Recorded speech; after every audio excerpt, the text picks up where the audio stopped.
Welcome to the Thursday night edition of the Buddy Martin Show, also known as the Orange and Blue Bloods. A little bit late getting to you because the softball game just ended.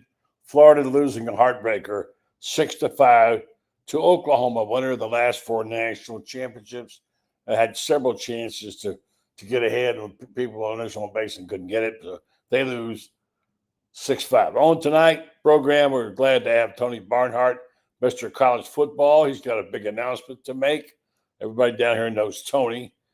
Even though he was a Bulldog, he's a good Bulldog and one that we care a lot about. Tony joins us. We have another press boxer on right with him, and that would be my friend Carlton Reese, who's working on a book and is just excited about what he saw in basketball. It's Thursday night. That means Ben Troupe will be joining us. So it's always good with Benny. He'll have a few things from behind enemy lines. Franz Beard joins us to talk about what he's doing these days. Fine series going on the recent Stay Hot Gator Boys series he's doing. And then we'll wrap it up with Coach Loren Meadows. Big night tonight. Lots of people, lots of good folks. Come and join and tell folks the Buddy Martin Show is now about to be on the air. Join us with your comments if you'd like to. We'd love to have you do that. We'd like you to log on and give us a word or two about that. And, let's see if we can get this thing rolling. And, the first one, I know Tony's there. And I'm going to get him and I'll bring Carlton in and say good evening to Mr. College Football. Tony, great to see you, my friend. Buddy, it's good to see you, my friend. It's an interesting time of year. Destin's not here yet. Spring practice is over, and right. we get to have that wonderful conversation about NIL. Aren't we lucky? We don't have to. I'd rather talk about you. You got a special announcement tonight, and I'm really happy and sad about it. But you hold that there for a second. We're going to go to Carlton Reese, who's going to join us, a fellow press boxer. And we'll talk about a series we're going to start soon called When Sports Writers Roam the Earth, a series of podcasts with people like Tony, who's had rich experiences, and you won't want to miss that, of course. So let me see if I can find the open here, and we'll jump right in and do our thing we do here 4 nights a week, thanks to our sponsors, Meldon Law being one of them, and we'll tell you about them later, but stand by. The Buddy Martin Show is on the air. Yes, it's time again for Buddy Martin. Call him up and tell him what you're thinking. But be kind because he's doing the best he can. Better, stronger, faster.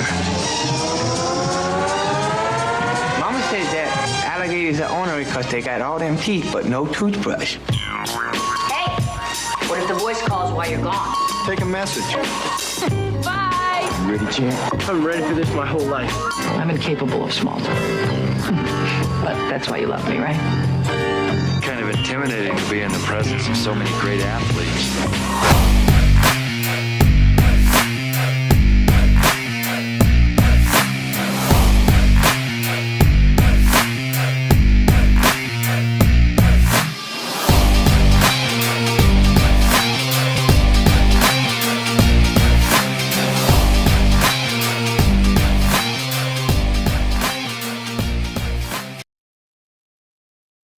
Evening, welcome to the program.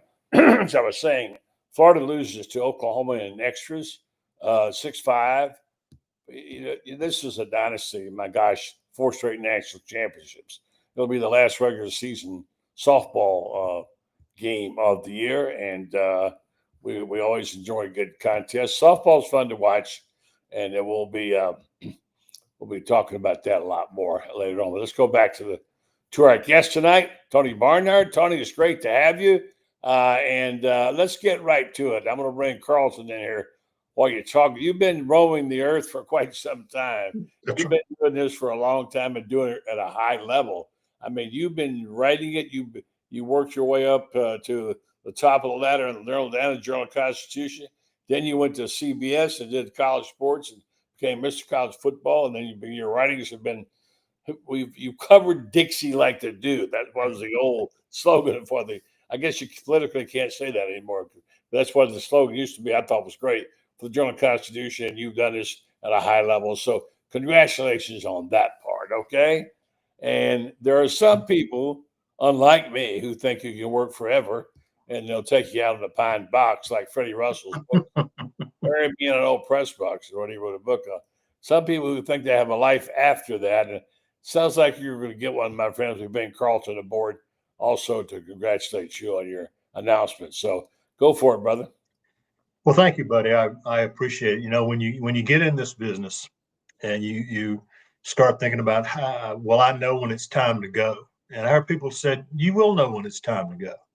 And basically, I've been thinking about this for some time. Maria, and my wife and I have been talking about it, how we wanted to handle this. And ultimately, the decision I made really a couple of weeks ago, 3 weeks ago, I believe, is that I'm definitely going to work the 2025 regular season. I think the game is still great. I love college football. I love going to games. But I also decided after this season is over, I'm going to retire. And this is my 50th season. I called my mother the other day to let her know that I was going to retire. And she said, well, how long have you been doing this, son? I said, 50 years. She said, that's a nice round figure, darling. So mom is always right. And we feel good about it. I made the announcement today on my Facebook page, and the response has been just overwhelming. And you know, but one of the things, you know, we meet a lot of people in this line of work, but we never take time to take stock in how many people do who care about me, who wanted, and the response today has been great. So I feel good about it. And the other thing that I will mention to you, the other component is, what did I want to do in my last year? And I've decided what I'm going to do is I'm going to take a tour. Maria wanted to call it a farewell tour, and I told her, sweetheart, I'm not dying. Let's call it a thank you tour, a memory tour, something like this, of all 16 SEC schools. I'm going to do a narration each one, a essay on each one, and a lot of great memories, as you and I both know, and the hope, if it goes well, I'm having discussions on this now, but if it goes well, I'll turn it into a book. And that'll be a nice, neat thing to close out my career with that essay and those essays in that book. Well, of course you would, Tony. A lot of people know of you, and I've been honored to be sharing a press box with you. This guy down there has Sue Carlton and done it well for a long time. Not as long as us, or me especially, but we have lots of questions. We congratulate you. We just can't believe you won't be writing or doing something somewhere. So Carlton lets you say a word to Tony, and I know you share my feelings about what a treasure he is to college football and to us. Well, I know Tony doesn't know me from Adam, but so what I'm about to say isn't from, you know, an old buddy or a colleague in the press box yucking it up. This is from a distance, someone who's kind of a fan, a viewer, and I'll say this: his brand of professionalism is going to be sorely missed in this industry. I really mean that. We're losing kind of that professionalism he has. I know him from, you know, mainly TV and SEC, and I couldn't tell you, you know, where his loyalties lied or anything like that. That says something. Which is good. When I always thought him as an SEC guy. You know, if he was a homer for something, it was that.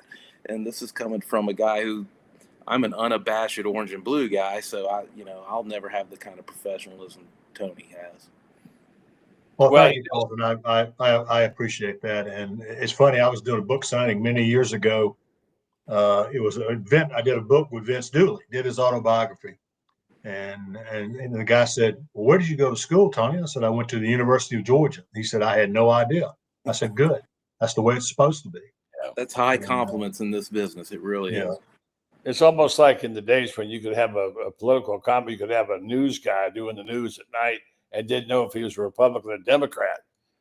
Today is pretty clear who would side their own, you know. I don't think that's the case anymore, buddy. I don't think we have to think that ship has set sail. Well, we have lots of questions. We have a short period of time. People have comments. I want to just say that if you just talked about the people you have shared the press box with, I know you can't go into that long list tonight, but some of your press box experiences, because that's kind of like the Sistine Chapel to us, especially when I came along, to be able to sit in a press box next to Furman Bisher or Dan Jenkins or in those people, it was just like going to Cooperstown and seeing the players come to life. What was it like for you, Tony? It's funny you should bring that up, buddy. I did an interview with the entertainment writer of the Atlanta Journal-Constitution. Called me and just wanted to talk about my announcement and all that. And he asked me that same question, and it was really easy. Buddy, I got to sit in my duties. I got to cover the Masters about every other year. Couldn't do it every year, but did it like every other year. And invariably, when I would get there, Furman Bishop would have a seat waiting on me and just sitting there, and I just listened. Okay. I didn't do a whole lot of talking.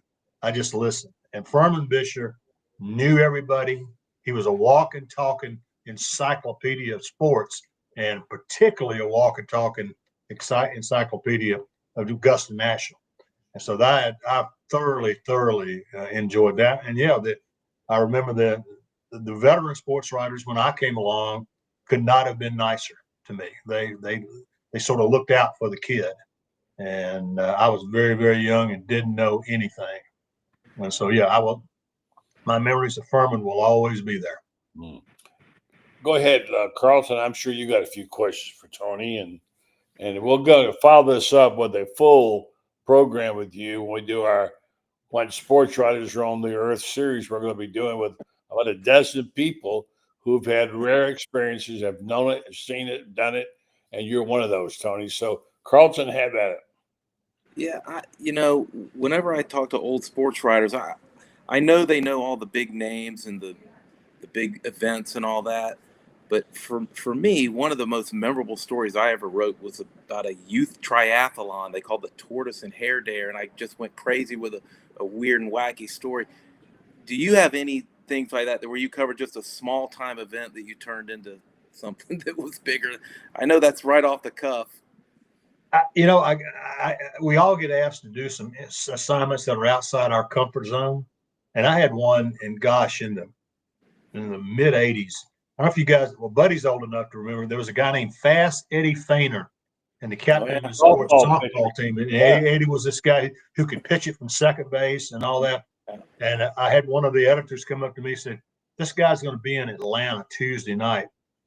How'd you like to fly down to Fort Myers," which is where he was doing it the night before, and ride with him from Fort Myers back to Atlanta? I said, "Sign me up." And this guy was fascinating, incredibly intelligent. But what was interesting is it was clear that he was headed towards the end of his career and not the beginning of his career. But he could not have been nicer. And that was just an off the wall assignment that I really loved. I really enjoyed it. As I recall, he had only 3 players with him. He would take on a team by himself. And That's right. He had a catcher and a pitcher, and I think maybe a middle infielder and an outfielder, I believe. Yep. That's right. Beat the great softball teams. Yeah. He was just an old barnstormer. We used to have barnstorming teams all over the country, buddy, and Carlton. And I talked to someone who played against him, and they said he did anything he wanted with the softball, and he was not sober the entire time. Tony, we don't have time to go over it. Can you just share one special anecdote about one coach or person that resonates with you? We can talk about I was alone with Bobby Dye or anything. Let me give you a story that has to do with Bobby Bowden. I know that's the rival. Yeah. But you remember I can't peg the right year, but you remember when Bobby Bowden's grandson and son-in-law were killed in a horrible accident, and they kept moving it. The Florida State Miami game had to be moved because of horrible weather, which contributed to all that. Bottom line, Florida State loses a tight game to Miami. And the thing about Bobby Bowden that I liked was he was good after a win, but he was great after a loss. I mean, he philosophical, and he's talking. He just looked at us. There was about 7 writers standing around him down on the field, And finally he said, "Boys, you got what you need?" He said, "Yeah." And he walked away. And then all of a sudden he stopped. He took off his ball cap and signed it. He saw Joe Henderson of the Tampa newspaper. Joe had just become a grandfather. So he stopped, put his signature on it, threw it over to Joe. He said, "Joe, give that to your grandson." Yeah. And he had breakfast, I think, every He did. Sunday after the game. Yeah. Talk about access. Yeah. Well, I just tell my last little story. I've told it 1,000 times. People are probably tired of hearing it. But when I was working in Denver, I had a morning show, an hour show, when I was a columnist for the Denver Post. And I had my wife then help me out making phone calls and stuff. And some story broke down in Atlanta, and I knew Van McKenzie, of course, pretty well. I thought, well, I get Van or somebody there to come on the show with me this morning. And so she came back and told me, she said, "Well, Van's not there, but there's a guy down there that sounds pretty good to me. You ought to have on Tony Barnhart." I said, "Tony Barnhart?" He said, "Yeah." So I think I liked him. I think he'll be good. Okay, I'll give him a try. And I had Tony on. He was great. I kept having Tony on a lot after that. So I gave her credit for discovering Tony Barnhart. And of course, she didn't. But everybody wants to take claim for it now. And just want to congratulate you. This is not your last time we'll talk about this, on a wonderful way you conducted yourself, the classy way you conducted your business. You're a man of your word with high integrity. And I, for one, in this world right now where we are, have a great appreciation for that. I just want to say thank you for everything that you've done, Tony. Thank you, buddy. We've had a great friendship, and still will. Well, you'll have me back from time to time, and I'm not going away. I'm just not going to cover it on a daily basis. But you are stepping down, so to speak. That's true. Can you answer this question? Did you know Jack Hurston? Probably so. I remember Jack. I sure do. Of course I spent a lot of time in Gainesville, particularly when I was with the AJC, because the AJC considered the Gators, well, it wasn't like Tech or Georgia, but it was still a home team. We got a lot of Gators in Atlanta. Yeah, you do. That's for sure. And, well, all right, Tony, any final words there at Carlton to the great one? I'm going to miss you. That's, quite simply, I'm going to miss your, like I said, your brand of professionalism. Whenever I would be watching a TV show, there's very few people that they say, well, after the break, so-and-so's coming on. Few people would get me to stay through the break. Tony Barnhart's one of them. Yeah, that's a good way to remember it. That's very kind. I appreciate that. All right, Tony, good night. Thank you, my friend. Be well. All right, guys. Congratulations. Take care. All right, so the great Tony Barnhart. It's a sad day in many ways, but a happy day that he's got his health and he can do this, and he's doing what he wants to do. Deserves a break now. For sure, he's done a great job. All right, Carlton, in the remaining minutes we have before we go to the next guest, Ben Troupe, coming up here soon, let's talk about your column. You, an avowed Gator football fan who loves Gator football, is shooing Gator football, because you're in love with basketball. What's going on with you, brother? Yeah, well, it's funny. You're right. You sit down and you write something hokey, and it resonates for some reason. I want this championship to soak in, and I've kind of taken some of the good times for granted. And when you go through some rocky times, with your sports teams, you kind of long for those title years, and you want to remember, okay, I'm going to really hold on to this. So I just decided to write that. I don't need to be thinking about DJ Lagway's shoulder for another several months. Let me watch YouTube replays of Walter Clayton hitting 3-pointers and let's enjoy this thing. And then, of course, reading Franz's pieces on Gator Bait have kind of got that adrenaline going again. It's been riveting. It's like I'm still in the moment, and I don't want to let it go, buddy. I think you called it the afterglow, as I remember. And it's a good description of it, because there is something about that. We talked a lot about it. I'm still got a column I'm going to write about the rising tide and my thoughts about it. And people I've talked to. And I think if you just take alone the slogan they left us, Gator Boys stay hot, that is a legacy into it's kind of a mandate, like we did this, let's see you keep it up and taking ownership. But I think it certainly has buzzed the fans. They're all excited about it. And I think when you do that, the fan base gets buzzed, a la TiVo, then the programs begin to play up another level. So I do think it does rising tides does, in fact, raise all ships. Yeah, it's kind of like I wrote that in my column about the sort of the vibe Right. that a championship creates on a campus, and not just among the student body, but I mean among all the other sports too. I mean, pretty successful in golf even, and the baseball teams seems to be turning things around. I said in my column, don't be surprised if this could be a magical weekend for the women's softball team. And dadgummit, they were an eyelash away from pulling it off tonight. And it's right. You said a rising tide lifts all the boats. It's kind of a vibe that envelops everything, and that's kind of how this championship, I think, has taken over University of Florida. You made a point, and Franz broke this in his piece. It's a gift when you're 73, and I'm older than he is. And when you get toward the end of your career, you don't think you're going to have stories like this. To have that come along on your watch and get the opportunity to write about it and experience it at a time when it seems like, in many ways, that the sports deteriorated because of NIL is a real gift, Carlton. Yeah. When I was 29, the University of Florida won its first national championship in football, and to me, it seemed like it was 30 years. A whole lot. It seemed like forever that this, was going to be this way for the rest of my life, and now I'm 50, going to be 58, and you realize just how rare these moments are. And I can't imagine being 73 or 80 years old and wondering when's the next one coming, and there being that big of a gap between them. I don't want to think about it. I want to relish in this victory still.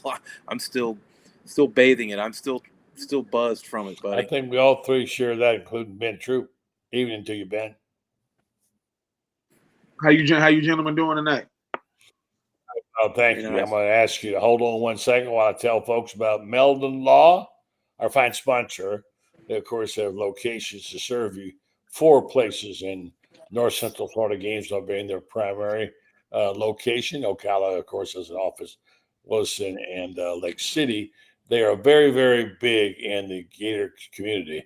We all know that Meldons are very involved, and Jeffrey especially.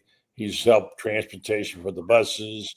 He's been sponsoring all kind of programs, including this one. He's been giving away things on his Facebook page, which he does really good stuff. And he's just loving this whole thing. Carlton's talking about those buzzes happen. He rode with the team all through the whole deal. He's good friends with Todd Golden. I saw some photos tonight of him with some of the players. He was living large and enjoying it. And he's no spring chicken, so he's really happy, as many of us are. And, of course, they do a pretty good job on a thing called law, too. If you need any help on your law, he's the place to call. Call him in Gainesville or Ocala, Gainesville, or Lake City, and they'll try to fit your needs. If they haven't got someone on staff that can do it, they'll find somebody. Meldon Law, they don't back down. Ben Troupe, you don't back down. And we talked about the draft last Thursday night. Talked about some of the surprises and thoughts. I'm feeling pretty good about looking where Florida's free agents landed, some really good places. Looking where someone today projected what the class will look like in Florida in 2 years. They can have 2 or 3 first rounders, including the QB. I think there's been an overall upgrade.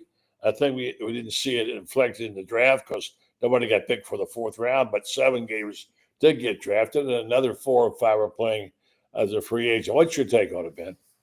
I think sometimes people look at the draft the wrong way. Everybody seems to think that you got to go in the first 90-something picks to be considered, a good draft. 7 players in one draft when you had 1 player drafted in 2024 is an incredible upgrade. I think when you start looking at how 250-something guys from right at 3,000 guys got drafted, 3,000 guys came out for the draft, that's an incredible draft. I get it. Everybody wants to be in the top 32 or the top 64, but that's not how you really look at when you grade an entire draft. I think guys like DK going for the first pick of the 4th round going to the Titans, he got a shot to play. When you look at Cam Ward and what they got or don't have coming back, I like Shamar James. I love the fact that guys like Desmond, Big Dads, go to Tampa. You talk about a guy like Graham Mertz. Graham Mertz got a shot to be the true backup in Houston. So he got a shot to legitimately make the team. You look at a guy now. Montreal not getting drafted, that was a shocker. That was a real shocker to me. But he gets to go to Philadelphia. Back up Saquon Barkley, try to go out there for the but I think every last one of these guys got a legitimate shot. And I think the thing about a rebuild in Florida, because it was shocking. 2024, Ricky Pearsall goes first round. And that was it.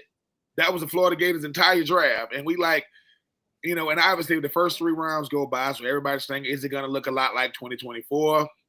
7 guys came off the board. We the only team had a punter drafted. It's extremely hard for punters and kickers to get drafted. We're the only people in the draft that had a punter drafted. I like the fact that Florida is working itself back little by little. And I get it. I heard Carlton talking about, the gap between national championships. You know how many teams don't even talk about gaps? They don't know nothing about it. They say, dude, a gap what? Like, think about it. When someone said Florida Gator men's athletics has been the best program since the 90s, people like, that's a lie. And they went through the numbers. They started doing them. Yes, we get it that, Ohio State, Alabama, LSU, where they've got national championships in football, and that's where it stops. It gets shut down. At a place like the University of Florida, our expectations are so high that they almost can't be reached. Ty Golden had the same amount of national championships as Tom Izzo, as Joe Boeheim. They got the same number. And he's only been here for 3 years. So I love what Florida's doing as a whole. And I do agree, buddy, a guy like DJ Lagway and all these wide receivers, we've had a person drafted in every draft, last 40 years or something like that. But I was happy for those guys, being a guy that did get drafted, to understand how hard it is to get drafted. I know everybody made about Shedeur Sanders and where these other players landed. Some of these free agent Gators gonna make the team because they're gonna make it on special teams and different things. But I was happy with the draft. Think about it. The Xavier Strepo kid, he's the all-time leading receiver in Miami Hurricanes history, and he didn't get drafted. Yeah, I'm surprised. So, it was, and obviously he's with the Titans now. Cam Ward asked to get him, and they got him. The young man got $225K as a free agent. Times have definitely changed. Yeah, free agents get that type of money. And I'm not mad at him, but I will say, being back in Georgia, being a Georgia boy, these Georgia fans, they get real quiet after football season. They don't have anything to say. They was like, well, we had Dominique Wilkins and Anthony Edwards. That's about it. That's the history, right? LSU had Shaq and Ben Simmons, 2 number 1 overall picks. So when you get to talking about Florida and why it's so difficult to perform and meet expectations, Buddy and Carlton, it's because you can't do something that hasn't been done before. You want to add to the legacy. South Carolina's greatest teams, who was the coach? Oh, Coach Spurrier. So even their greatest teams had our coach. They borrowed him for a little while. He came back home. But I'm like Carlton, though. I am spoiled. I want to see another one. Yeah. I don't care if it's DJ Lagway, if it's Coach Golden and them. I just want to see another one, because when that guy said what he said about Florida men's athletics being the best men's athletic program the last, 30 years, people lost their minds. It was like, that's not true. And then they started going through. And somebody said, who's in the Hall of Fame this year? They said Dwight Howard. they said Carmelo Anthony and this guy named Billy Napier. How the hell you think he got there? It ain't from coaching. Billy Donovan. Billy Donovan. I'm sorry, Billy Donovan. I'm putting Billy Napier in there. Billy Donovan. So, I'll take it. I just think that watching the NCAA finals, Final Four, and somebody said, "Ain't no way Florida could do it." God, they be hating so bad. Yeah, really. I will get into that with friends too. I'll take it. I'm gonna say goodnight to Carlton, because I promised I wouldn't give him. If you have any final thoughts, we'll greet Franz. Franz work on a great project. He's a happy Franz right now. He's in pain, but he's got a project. And Carlton, tell him what it was like for you rereading those pages as we get ready to launch this book on basketball yet to be titled, written by Franz Beard and edited by Carlton Reese. We're excited. Franz, this guy here has loved rereading your stuff, right, Carlton? Yeah, I've been riveted. It's allowing me to relive this in real time, as though I'm on the trip with Franz and Chris Spears. It's been really, it's sort of a different angle, to a different lens to look at what we all just saw, but look at it from different eyes and a different perspective, from being there. And I've reread each column probably 2 or 3 times, just like I would, watch a YouTube video of a replay of a game. I'm reading Franz stuff. I'm loving it, Franz. Thank you very much. Appreciate that. That's kind of you to say. Well, he's put a lot of effort into it. Now he's going back over it again. If you wonder what we're talking about, well, you're out of luck if you haven't read it. It's on GatorBait right now. You can read a lot of what's going to be in the book. Go to GatorBaitMedia.com and sign up.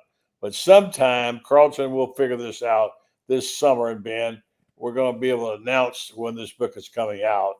It's going to be a dandy. And if you're really, really nice, we might send Franz down to your neighborhood if he can walk and let him sign some books for you. Ben, I'm about to say we get autographed copies. I'm just saying we get. Yeah, how about in Savannah? How about a signing in Savannah for him?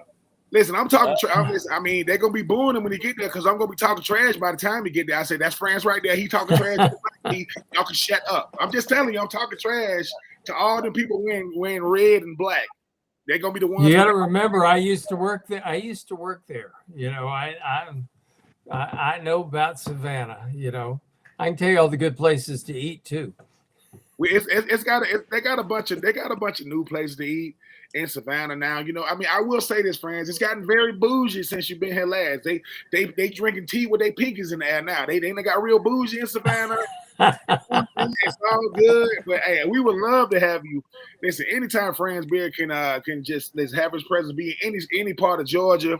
It ain't enough of us Florida Gators up here, man. And I'm telling you, they still living off 2020 and 2021, man. They won't let you. I say, listen, y'all greatest player in Georgia history named Stetson. Stetson is a hat. Stetson is a fragrance. That's a man's fragrance. Get out of here, man. Hey, Franz, I want to know, Kenny, how big Ben is there? Can he get his tickets to the Savannah Bananas? What I want to know. A banana ball at Grayson Stadium is, they play in these big stadiums and everything like that. But to really experience banana ball, you got to go to Grayson Stadium, which is a place where Gehrig and Ruth played at one point in time. Ted Williams played there. It's a place that's got just tons and tons of history there. At 81,000 in Clemson, 81,000. I know, and they're going to play in 5 more NFL arenas on this particular tour, and people go crazy over it. It's they're the Harlem Globetrotters of baseball. They really are. Is what they are, and I give them a lot of credit because they tried playing it straight they were in a collegiate summer league and they were playing it straight. But people would stay because after the game, they'd have a short game of banana ball and everybody come to stay for the banana ball. So then that's how it all evolved. And it's a great thing. And it brought a lot of notoriety to Savannah, which is a place that's got some interesting history. I was there when Jim Williams did his thing, which is how they got the book Midnight in the Garden of Good and Evil, which is a tremendous book if you've never Great read movie too, by the way. Let me let Carlton go. He looks like he's getting sleepy, so it. he's got to get. I gotta help my kids with Got to some go do homework. that. And he's Oh, gotta, how fun! yeah, Carlton, thank you, buddy. We'll talk to you next Mark. All right. Corner of night. the market Good on night. Thursday night fun. That's for sure. Good dad. Take Good care, dad, yeah. guys. All right, Carlton Reese, who's going to work editing. He's a really great writer and a great editor. I'd be happy to have him do my book as well. Well, Ben, I know you haven't had a chance to read some of Franz's stuff. Today was one of my favorites because he talked about personal relationships and things that happened to him with people, like getting his earpods ripped off at the airport. Some guy kept saying they were his. And he had to call the authorities in to make sure they caught the guy with a bunch of earpods.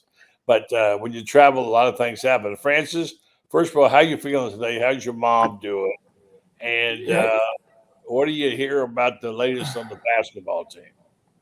Well, they had a guy in this weekend. This week, he's USC? transfer. Yeah, he's from Southern Cal. I think they're going to get him, and but here's the thing: people don't need to panic if they don't.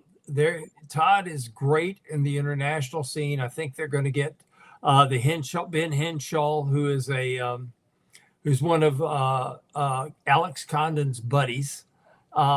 And I got to tell you what, we got to be concerned right now about Alex Condon coming back because he's moving up the draft board. Really? Apparently. Oh, I was yeah. sorry to hear that. I thought he was a done deal.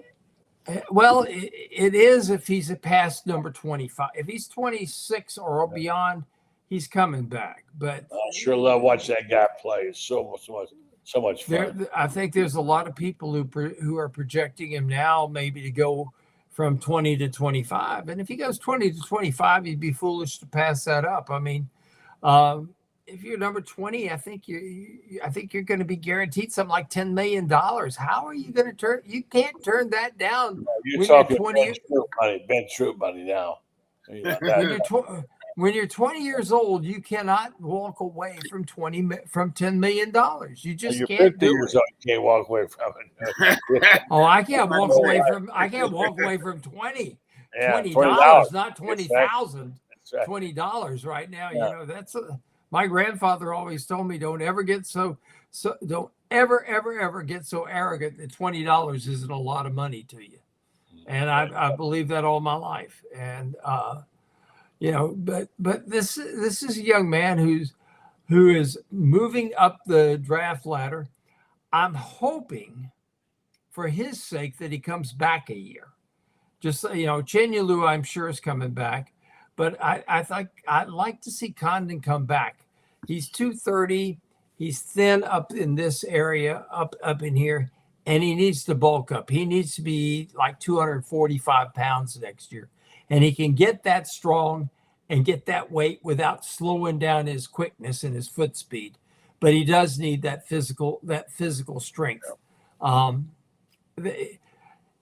It's why Tommy Hawk's coming back. Tommy's already said it because Tommy's 213, 204.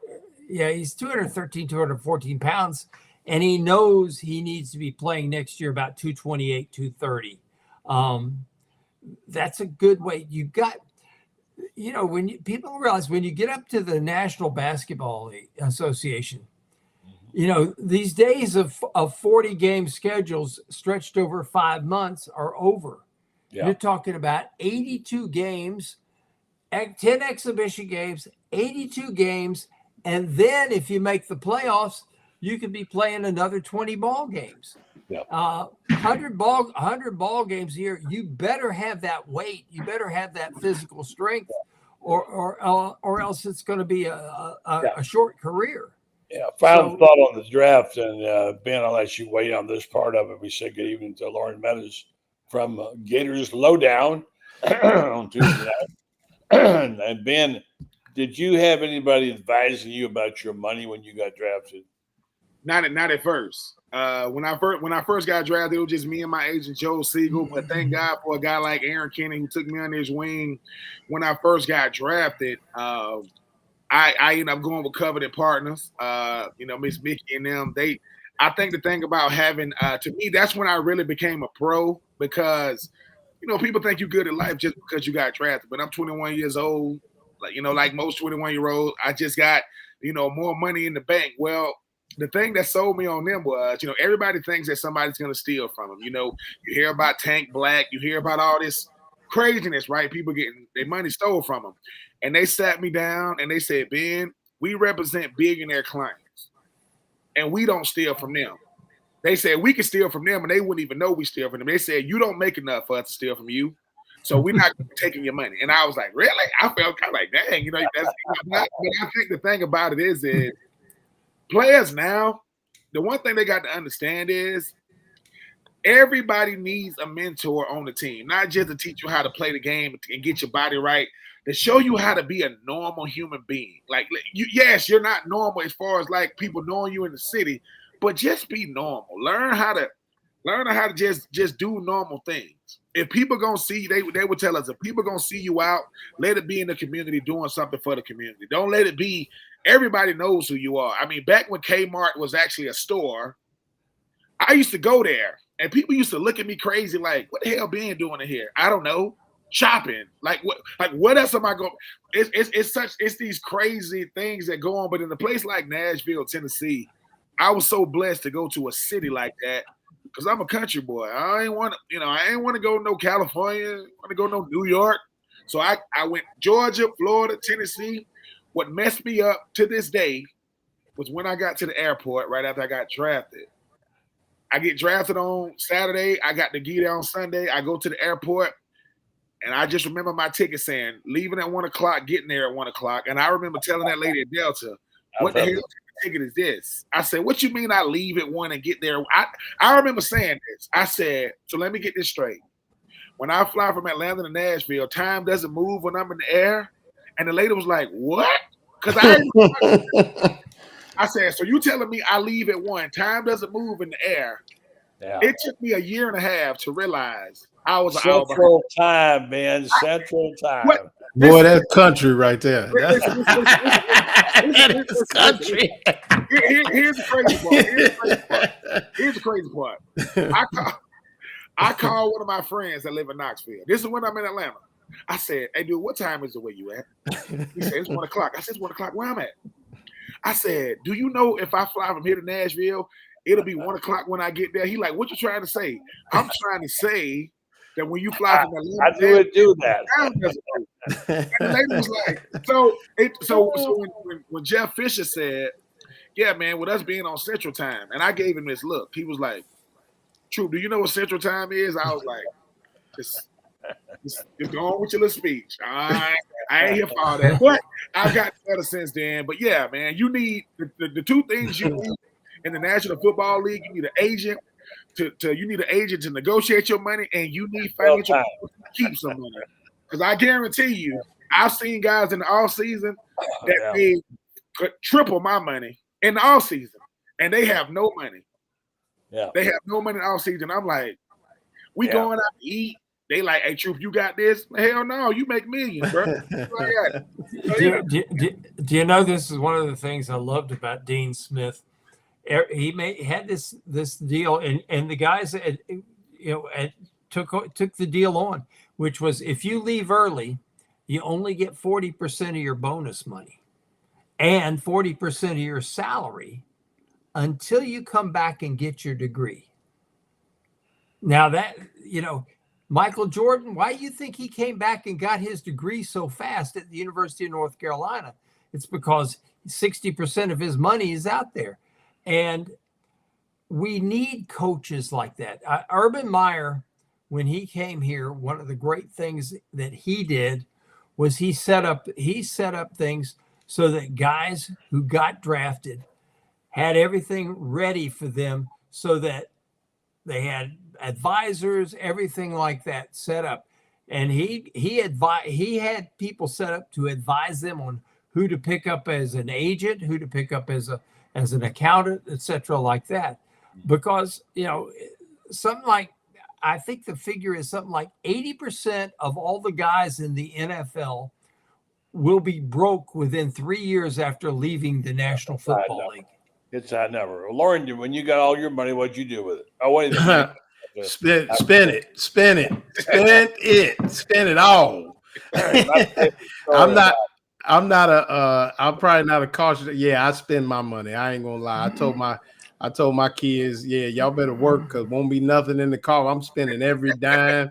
I'm going places. You see, we stay on the go. No, sorry.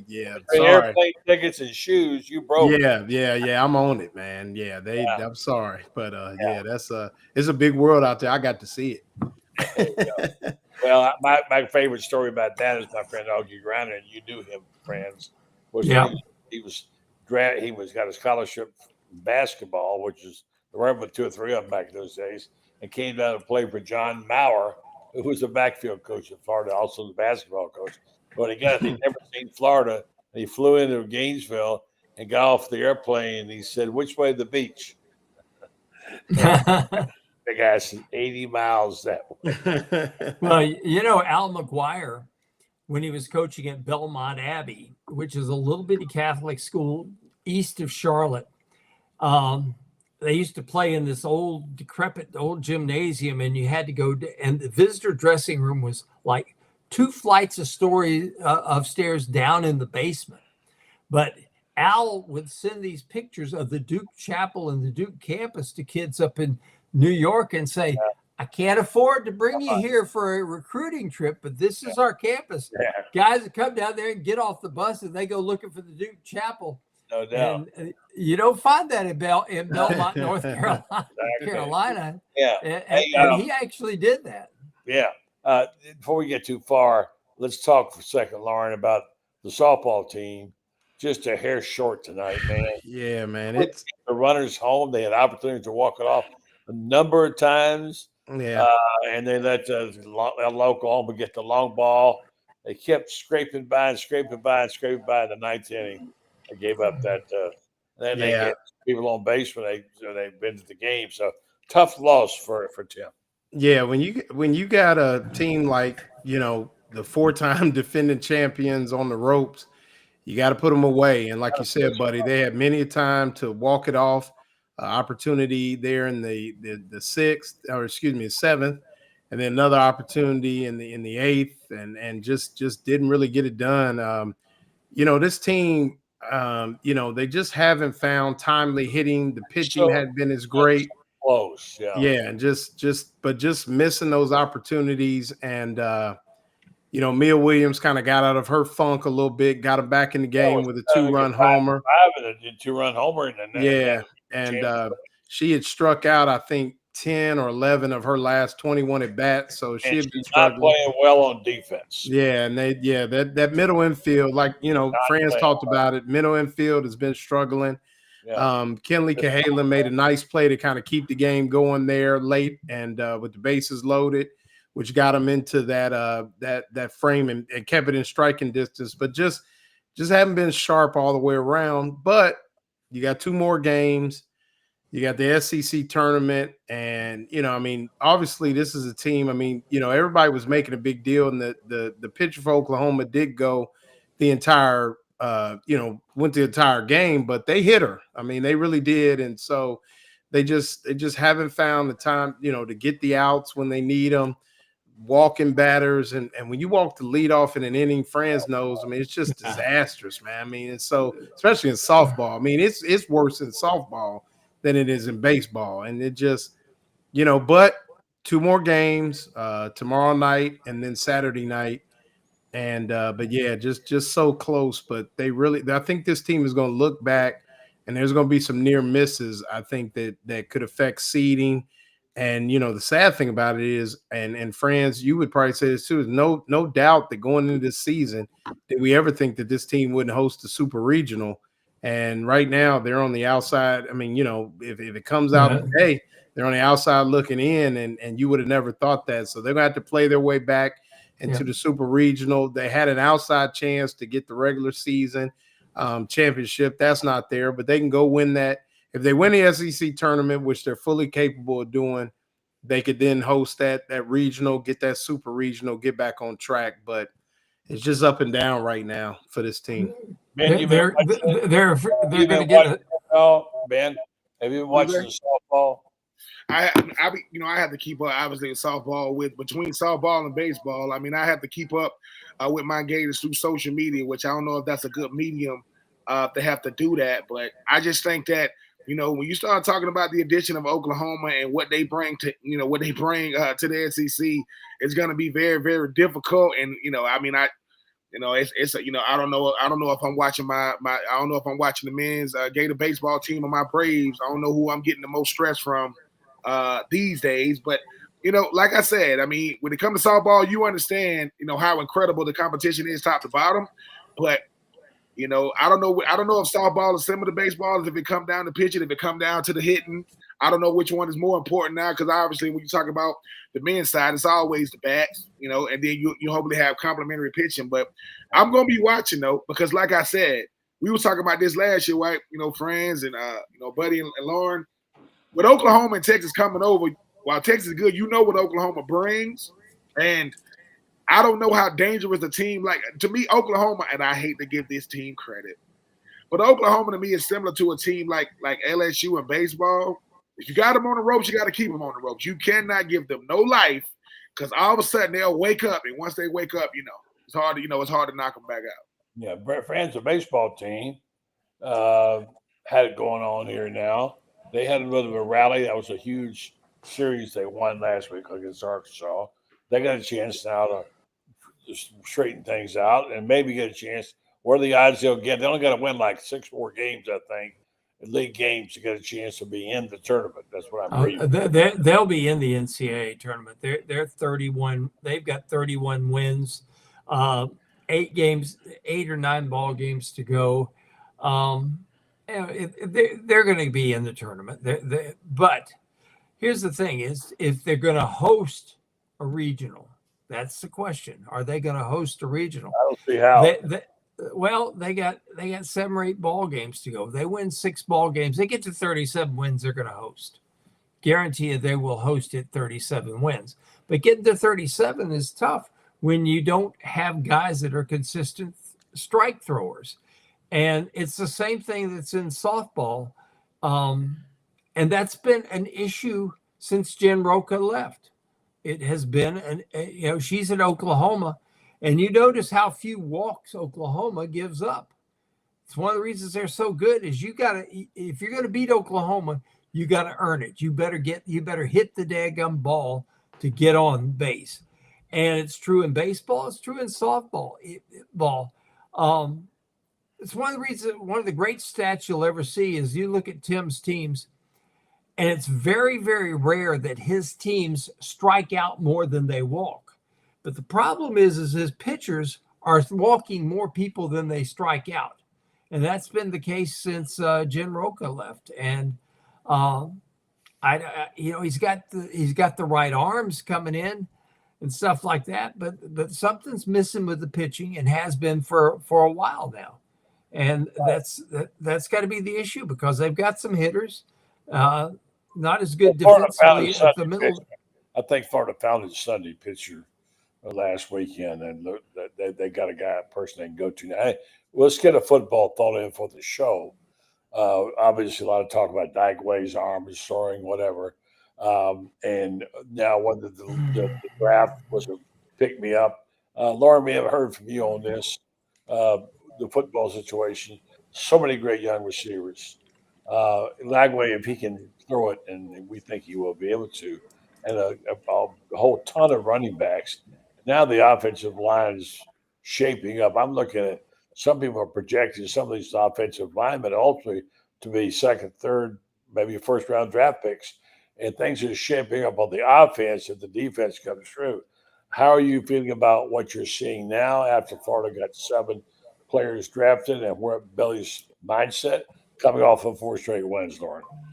I mean, like we said, it's funny. I had a conversation with John Walsh, the former BYU quarterback, who is the father of Reagan Walsh, the first baseman for the Florida Gators. and he was asking me, he said, man, he said, I talked to people, they're talking about these receivers. And, I talked about guys, Eugene Wilson coming back. I think with Dallas Wilson jumping out the box, people forget about Eugene Wilson. And we talked about that. A bunch of Wilsons. Yeah, a lot of Wilsons with some talent. J. Michael Sturdivant. I mean, Aiden Mizell, who knows what Khalil Jackson is going to be. But, I mean, those young guys, obviously VB3, Nashawn Montgomery. I mean, all those guys are going to contribute, be a part.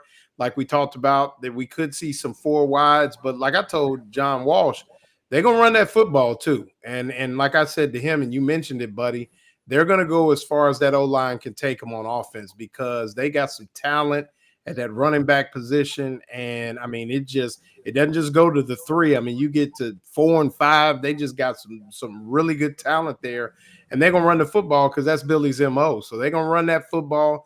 DJ's going to drop back and throw it 20 to 25 times. And if he can be efficient and they can hit the big play like they've done with him at that, at that position, I mean, I think they're going to be great. I think they'll be a lot better on defense. I think they're going to stop people, get off the field on 3rd down. And I mean, on paper, it's a 9+ win football team. But right now, I mean, you can't, I mean, with everything you saw, and we talked about it on the show on, on Tuesday. You got to feel good about serviceable backups now too. Aiden Warner's improved, and I think the one thing about Harrison Bailey, should there be tragedy like Lagway having to miss a game or 2, he gonna throw it to the best guy. So you just might as well get ready. He basically said he knew Dallas Wilson was gonna get right, so he targeted Dallas Wilson as much as he could. So you got to appreciate that he's a guy that knows how to get it done. And I think they're going to be good. They got a nice schedule to ease in, and you'll find out that week 3 trip to Baton Rouge will tell you everything you need to know. Yeah, Ben, I think we know he's going to run the football. That's just his whole offense is based on the ability to run first. If you think he's not going, if they're throwing the ball 35 times a game, Florida's not going to win many. If they're throwing the ball 35 times a game, hopefully they've already won the game and the backup is in, adding to whatever balance they already had. But I think the thing about, even touching on what Loren said, the thing about what makes college football teams is the backups. You want to see why the starters play the way they play? Look at the guys who are coming behind him. I mean, I can only talk about my time when I was at Florida. I'm like, dang, they're going to reach Caldwell. Right, there go Taylor Jacobs. All right, there go Jabbar Gaffney. But there go Carlos Perez. Oh, there go Kelvin Kite. All right, there go Chad Jackson. There go Andre Caldwell. Oh, there go Dallas Baker. Oh, there go Ernest Graham. There go Robert Gillespie. Oh, there go Willie Green. There goes Theatric Face. I mean, player after player after player after player. But you see why. Like, people go, great teams stack great players. So even if you missing one, Willie Green barely played at Florida. I've never seen a player with that type of stats coming out of high school. He's the only player. They retired his jersey while he's still playing in high school. I've never seen anything like that. But I just think that what Billy Napier has done is said, look, if the product on the field is there, a.k.a. DJ Lagway, which it is, players going to want to play with him. And they're going to be willing to be patient to wait their turn. Because people say, what makes players leave? If the quarterback leaves. If the quarterback leaves, and I'm not breaking no news, DJ's not leaving, they'll stay. Because people want to get a chance to play with this young man. I do agree, Lauren. If our offensive line is as good as they look on paper, we got a shot to be really, really good. Because I don't care who you got, at quarterback, at receiver, at running back. If they can't open up holes and if they can't keep that quarterback, clean, it's not gonna matter. I know they're gonna do that this year. I just like the fact that Billy has really, he has a stable of running backs, receivers. He got some tight ends, but it all starts and ends, with that offensive line. We'll see what happens. But I'm like I said, being here in Georgia, these Georgia fans like, hey man, what's up with these Wilson boys down there? I said, don't worry about it. We'll see y'all. We'll see y'all in Jacksonville. And y'all know, no one knows what would have happened had DJ not got hurt. But with a backup, we tied up with 4 to 6 minutes left in the fourth. With a backup, I'm not gonna have anything to do with 2025. But I'm looking way down the road. We're talking about the boys from Athens, but I like our chances, and I got to give Billy credit. I mean, Billy Napier this credit, a lot of credit. The way he handled the DJ situation, a lot of coaches couldn't have done that. With a player of that caliber, and you kind of kept it at bay even when you knew he wasn't going to participate. I'm just happy that the young man injury isn't as crazy as we thought it was. And when it comes time for him to throw for real, aka the summer and the fall, he'll be out there with them number one. All right, I'm gonna get a comment from Franz on football. Then we're gonna make our picks in the Derby. Remember, our good friend Mr. Colorio from Titan has a horse in this race. It's Sandman. He's the 17. So get your picks ready for the Kentucky Derby. Franz, your thoughts about the football situation? Well, I think both these guys hit it on the nail, hit it on the head when they said we're going as far as the offensive line will take them. Florida only gave up 20 sacks last year, and that was after giving up a number of sacks in those first 2 or 3 ball games. I think after the first 2 or 3 ball games, they'd already given up like 12 sacks. So they only gave up like about 8 sacks the rest of the year.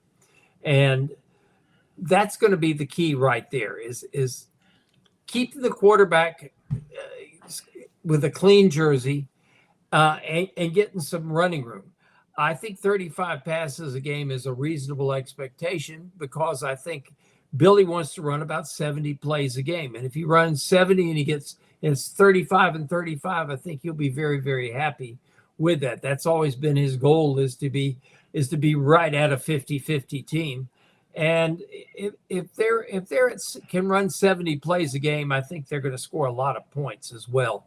And I think he's finally got a team that he's comfortable letting loose to run 70 plays a game. I know they've been deliberate, running fewer plays the last couple of years because it's been the way they play defense. It's the hold the ball and let that be part of the defensive scheme. But I think they're going to be better this year. I don't think it's unreasonable to think that they could get beyond 9 wins. But if the schedule's brutal and they're going to have some breaks. But tell me, even good teams have to have some breaks. And yes, sir.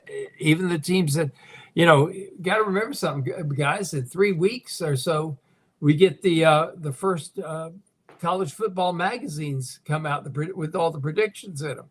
That tells you how close we are to this thing. So I'm ready. Every day of the year where you went to the mailbox or the Publix and got all 15 of your magazines. Now we have so much information. We don't need to have those, but it sure is fun. Yes, it is. I like this team, and in a roundabout way, Billy has done with this team the way that Todd Golden has done with basketball. Todd has carefully constructed his roster.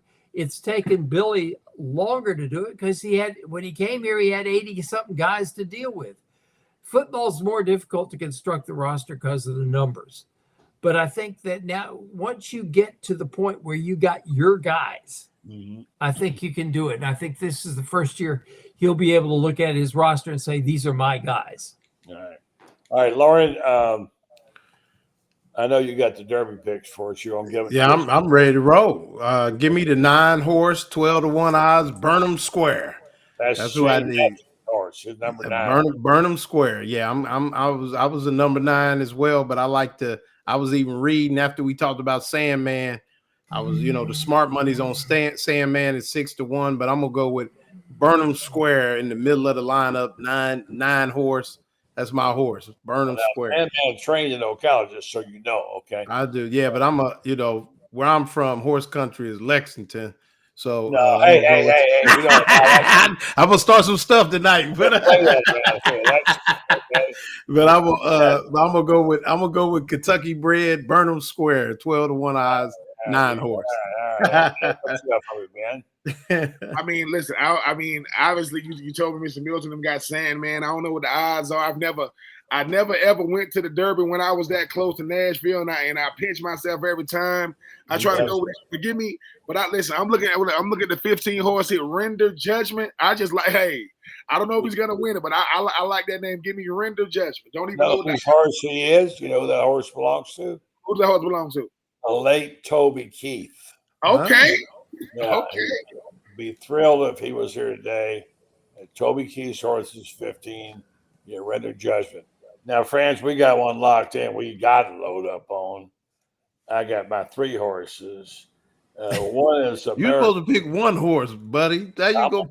No, I'm telling you. Well, you understand. Was Zach the betting? and trifecta. Yeah, okay, all right.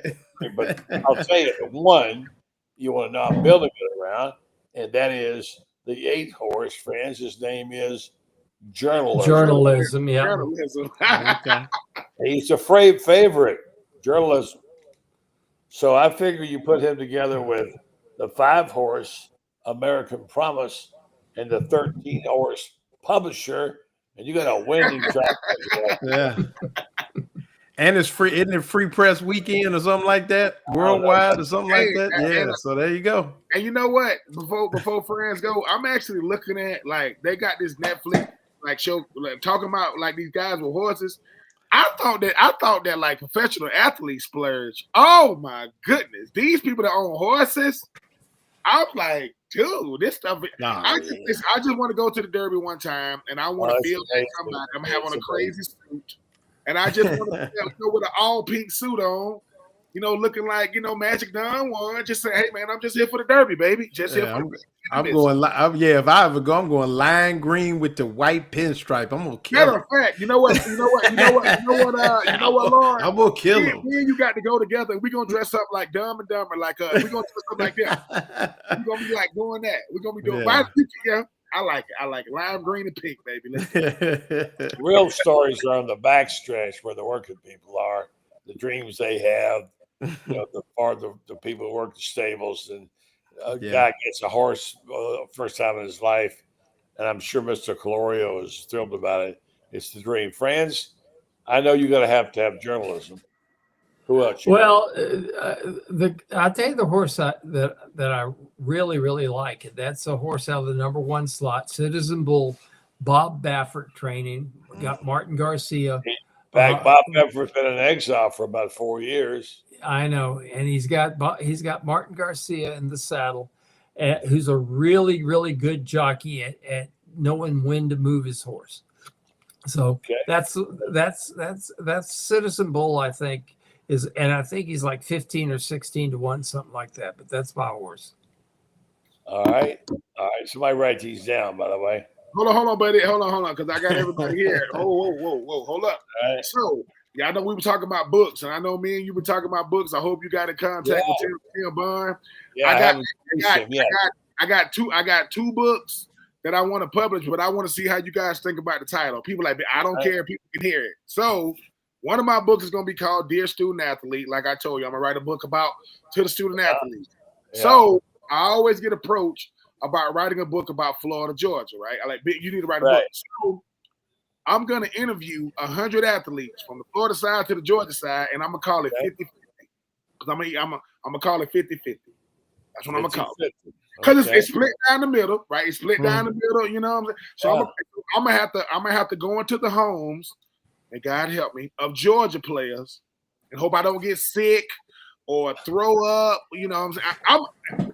The reason why I'm going to call it 50-50, I want it to be a series. Like, once I start doing it, I'm gonna get their side, and because I've already been called the Antichrist because I'm in Florida. I've been called that. So 50-50 for the 50-50 for my Florida, Georgia, because I'm trying to get as many players as I can. And Dear Student Athlete, I'm gonna try to write a book to these athletes. Man. All right, if I were gonna write one that isn't about this basketball team, the name of it would be "It Seemed Like a Really Good Idea at the Moment," and that's pretty much the story of my life. Is there've been a lot of decisions I look back on, and that's the first thing comes to mind. It seemed like a really good idea at the moment. There you go. Loren, you got a book title you want to share?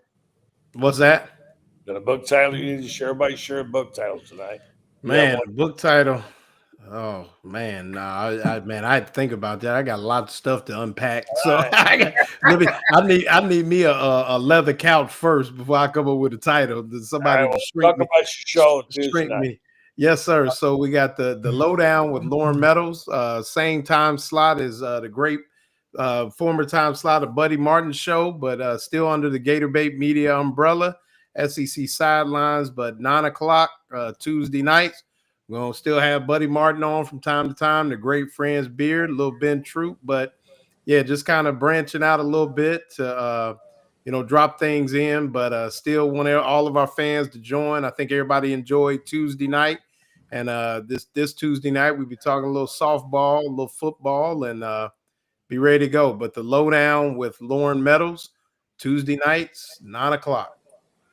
Well, I promised him I'd take him to Spurs to eat dinner and pay him $500 a show when they're on with me. What are you going to do? What's that? I say I promised Ben and Franz they get on my show $500 appearance and dinner at Spurs. What are you going to give them? Well, I'm not Buddy Martin, so I've got a talk to him, Lauren. Food truck on University Ave and a Coke. That's what we going with right now. In the words of like my granddad would say, meet me at the Invisible Restaurant with real food. Where's the Invisible Restaurant? I'll sing you the address. Yeah, no doubt. No, we we all frequent Spurriers, so I'll double down on the Spurs as well. I actually owe a couple guys from the Gators a Spurrier, so yeah, we'll do that. You're getting a little heat from Robert Turner here. Hey. Oh, yeah, man, we bring the trivia back on the show. We could try to work with something. Yeah, we do something, man. The thing is, man, I think I got to get Dan Bond involved or something, man. I need me a crack trivia dude to break it down because it's a lot of some. The problem is it's not that they're what it's like to do a show, huh? Well, it's not. Well, yeah, no doubt, but it's not the trivia question. It's because we got so many just expert fans, man. They like you can't stump them. It's like bang, they got it. Which Gator was the original Marlboro man? Oh shoot! See that you got to ask somebody that's like I don't even Marlboro man. The original Marlboro man. I don't know what a Marlboro is. From those commercials for Marlboro cigarettes, the original Marlboro man is a former Gator. Yeah. I knew that, but I don't know who it is. And not only that, he holds the record for most opportunities to most NFL championship games per capita. I mean, percentage wise of any player in history. Most games played, you said, or percentage wise, he played in the most NFL championship games of any player in history that played more than 3 or 4 times. All right, go ahead and tell them so we can wrap it up. Don Chandler. Punter. Don Chandler, an all-pro punter with the Giants who goes on and becomes the punter and place kicker for the Green Bay Packers in their first two Super Bowl games. But he was the original Marlboro man, came to Florida to play baseball, ran into a wall, hurt his shoulder, and Bob Woodruff said, well, why don't you come punt the football for me? Because I punt on 3rd down a lot. I got you, Robert. Robert Turner said during football season, I got you, Robert. No doubt. All right, guys. Great job, everybody. Thank you very much. Appreciate that. And don't forget Lauren's show now. And I'm sure Ben's – what's the 84 reasons? What's going on there? Listen, we got some good guests coming on. We finally, these boys, they're making a lot of money now, and I think my check is the smallest one they get. But I got some guys. I got some guys coming up here on the show. I don't want to spoil anything, but they've learned to not do my show in the car. I don't know if they in their Ferrari driving around. Just be stable in your house, right? And I've had this question: Ben, can my dogs be on? Any pet you got, just be stable, solid Wi-Fi in your house, and we good. It don't matter. There you go. You guys learning a lot about doing shows. All right, yes, guys. Sir. I appreciate it. All right. Talk to you soon. All right. More news on the book soon. All right, guys. Good night. Good night. All right. That's the great Franz Beard and the great Loren Meadows and the great Ben Troupe joining the program, and always glad to have them. I want to tell you now about our friends at Titan MRI. Congratulations to Mr. Colorio. He's going to be so excited. He's in Lexington as we speak, Louisville, and he's getting ready to watch his horse run, the 17-horse Sandman. I can't wait to talk to him when he gets back. Meanwhile, Titan MRI is now Titan MRI and Imaging. they acquired Highfield MRI. Joe Colorio started Highfield in 1977. Now he's back. Titan and MRI and Imaging has 3 locations, 2 in Gainesville, on Park Avenue, and now Millennium Center. 1 in Lake City, serving all of Columbia County and Valdosta. Titan MRI and Imaging offers some of the same great customer service. They accept insurance, or you can go through their convenient self-pay options. They offer MRIs, CAT scans, X-rays, ultrasounds, easy scheduling. If you need to go there at night, they'll make a special time for you. Large MRI machines for patient comfort. So check them out if you need any of that stuff. Titan MRI and Imaging, with many locations serving you, soon to be joining Marion County. Titan MRI and Imaging. Good luck to Sandman up at the Kentucky Derby. Folks, thank you for watching and listening. Thanks to our guest earlier, Tony Barnhart, announcing this will be his last year as a sports writer. We had Carlton Reese on talking about the book he's working on with Franz Beard. Of course, you heard him along with Loren Meadows and Ben Troupe. Been a good night. Hope you enjoyed it. I sure did. Hope you'll come back on Monday. This is my weekend off, and we'll talk more about what's going on with the sports program. We'll see what happens if the softball team can hang on, if the baseball team can turn things around. There's lots of news to be made this weekend, so we'll be checking that out as well. So you should as well. So, all right, folks, we'll say appreciate you watching and listening. We'll be back soon. Good night, folks.